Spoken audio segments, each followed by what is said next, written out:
SBRForum's Inside the Lines is brought to you by Ladbrokes. We're previewing Week 16 in the NFL here at SBRForum Videos. I'm Peter Loshak. We're talking right now with Doug Upstone from sports-watch.com. We're going to start with Buffalo at Miami. Interesting game, interesting situation. Doug, thanks for being here once again. And before we start, tell us a little bit about sports-watch.com.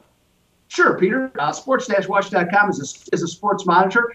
And this past week, B&B Documented, who was our regular season college football champion, moved into first place now in the NFL. So he's having a great season across the board with the pigskin plays and is doing a great job. Z-Play is our top handicapper in terms of units won at an amazing 69.2%. He's just a little more selective on his plays overall, but is, again, doing a fantastic job for Sports-Watch and obviously for his customers as well. 69.2%. That's almost a little bit too good to be true. All they do is send him in, and then they get picked off. Like I said, he's very selective in what he does, and it's fantastic. All right, well, good for him. The first NFL game that we're going to talk about is Buffalo at Miami. Miami is a 4 or 4.5 point home favorite. The total's 41.5.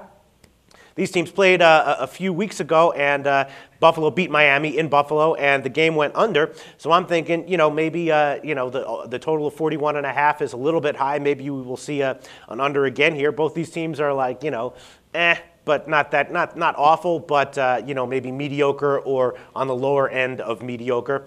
The wild card for me is C.J. Spiller. If Buffalo out of nowhere decides to use C.J. Spiller on every play, then if I knew that beforehand, I would definitely take them plus the points. If not, I'd probably lean Miami and the under. What do you like here?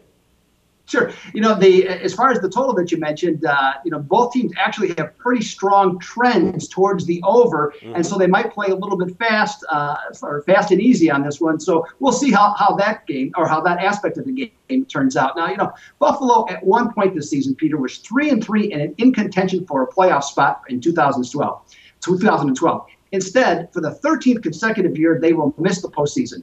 Now, Buffalo was humiliated last week by Seattle, 50-17, and their only remaining solace the rest of this year is against two division opponents and hoping just to finish 7-9.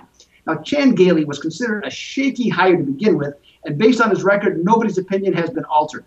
Everybody but the Buffalo organization knew Ryan Fitzpatrick was a journeyman quarterback, but since they signed him to an unnecessarily large contract, they are 6-17 straight up and 9-14 against the spread.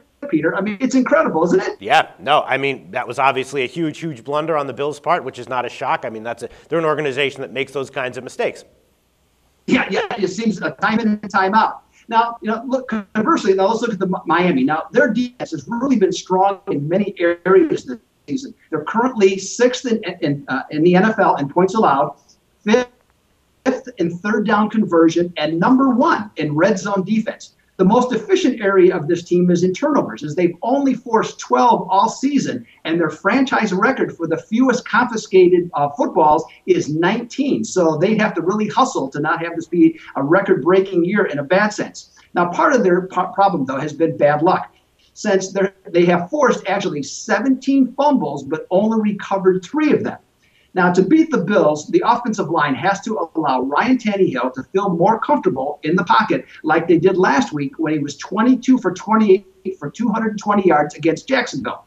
Now, last week, there was no less than 9 teams that were unprepared both mentally and physically to play football, including the Buffalo Bills.